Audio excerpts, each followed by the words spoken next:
Et salut à tous, c'est Amnez. J'espère que vous allez bien.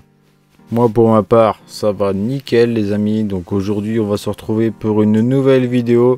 Donc ça sera une vidéo sur les Coponotus parius. Donc une espèce vraiment magnifique, hein. Donc on va voir ça ensemble. Donc du coup moi je les ai mis dans un petit setup de chez Antworld. Donc c'est le nid de M1 qu'il appelle ça. Donc c'est un nid 10 par 10 il me semble, arrondi, donc qui est vraiment sympathique. Donc là j'ai à peu près 80 ouvrières les amis, donc déjà une belle petite colo. Donc on peut voir du couvain de tout stade, du cocon, de la larve et des œufs. Et franchement bah, ça se développe vraiment pas mal dans cette dans ce petit nid en fait. Je le trouve vraiment sympathique. Donc moi j'ai la première version donc avec aimant, donc comme on peut voir au milieu.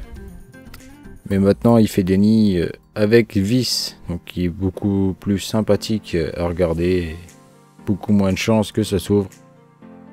Et bien sûr aussi bien nettoyable. Donc là j'ai pas mal d'ouvrières dans tous les coins. On peut voir qu'elles prennent vraiment toute la surface du nid, même si elles sont pas énormément nombreuses par rapport à la taille du nid. Mais voilà, on peut voir du couvain dans tous les coins. Et par rapport à l'humidité, donc il y a de l'humidité plusieurs endroits. Donc là on peut même voir une petite trophalaxie entre deux ouvrières, donc un petit échange de liquide sucré qu'elles adorent particulièrement. Donc chez moi les Parius n'aiment pas énormément les protéines.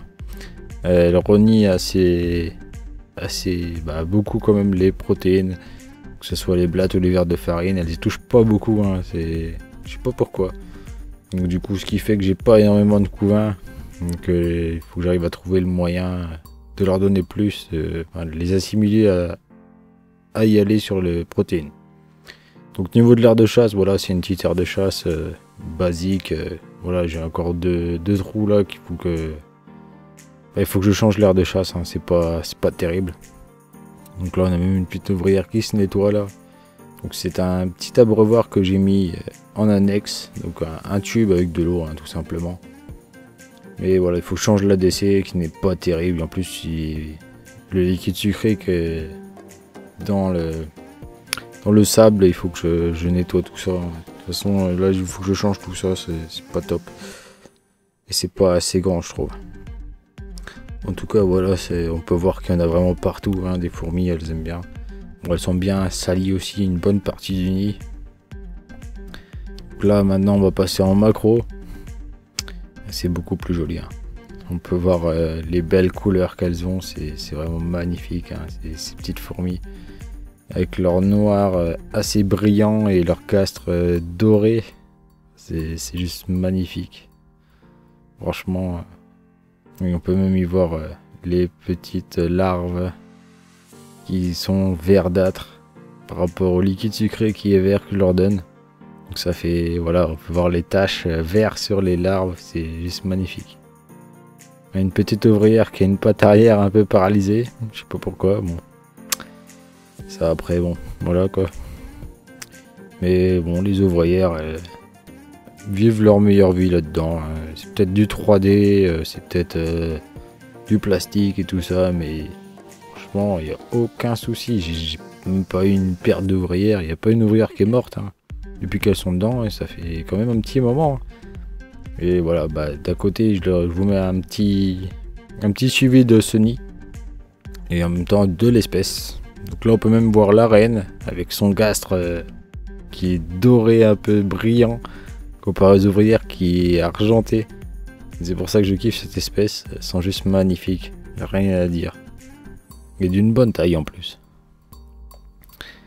Donc là on a deux cocons. Donc là un cocon qui est assez foncé. Donc même on peut même voir quasiment l'ouvrière à l'intérieur. Une patte carrée qui dépasse quasiment. Donc là je sais pas vraiment si c'est normal, mais je pense que ça va bientôt naître. Mais en tout cas voilà, c'est une très belle espèce que je vous conseille vivement si vous voulez une belle espèce comme ça. Ça coûte pas bien cher et c'est vraiment magnifique. Hein. Elles sont grave stylées, ces petites Parius. Là on arrive sur la partie qui est plus humidifiée, donc avec la chaleur en dessous, donc ça fait quelques gouttes d'humidité qu'on peut voir, mais c'est pas trop problématique pour une grosse espèce comme ça. Là on a une petite trophalaxie, donc l'échange de liquide sucré entre ouvrières, toujours sympathique à regarder. Ensuite bah voilà, on fait le tour du nid, hein. On peut en voir qu'il y en a partout. Là on a une ouvrière qui lave une autre ouvrière. C'est toujours sympathique aussi à regarder. Moi j'adore de toute façon les observer, ces petites fourmis, n'importe quelle espèce, je kiffe. Franchement je passe des heures à les regarder. C'est trop dingue. Franchement on adore. Là excusez-moi c'est un peu flou, mais bon, quand je m'éloigne un peu avec la lentille macro, bah ça devient flou. Donc on est revenu sur le couvain là. Donc on peut voir énormément de larves de toute taille, des cocons. Il y en a de partout, de toute façon, vous voyez, il y en a même ici, une ouvrière avec un œuf dans la gueule, ouais, il y en a partout. Et puis là, la reine, je vais essayer de vous faire une petite image de la reine. Bon, elle s'est pas mise dans le meilleur sens que je peux filmer, c'est pas pratique, mais voilà. Juste magnifique.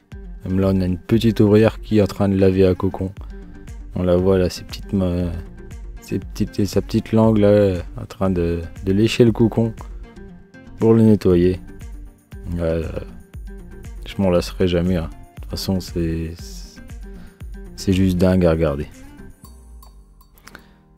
Voilà. Donc un petit peu plus près, là, on peut voir une belle ouvrière. Ouais, elles sont juste dingues. Avec leurs grandes antennes et leurs grandes pattes comme ça, là. Ouais, voilà, en tout cas, j'espère que ça vous aura plu, les amis.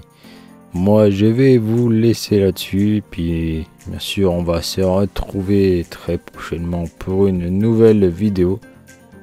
Donc voilà, je retire la team macro, hein, ça sera mieux.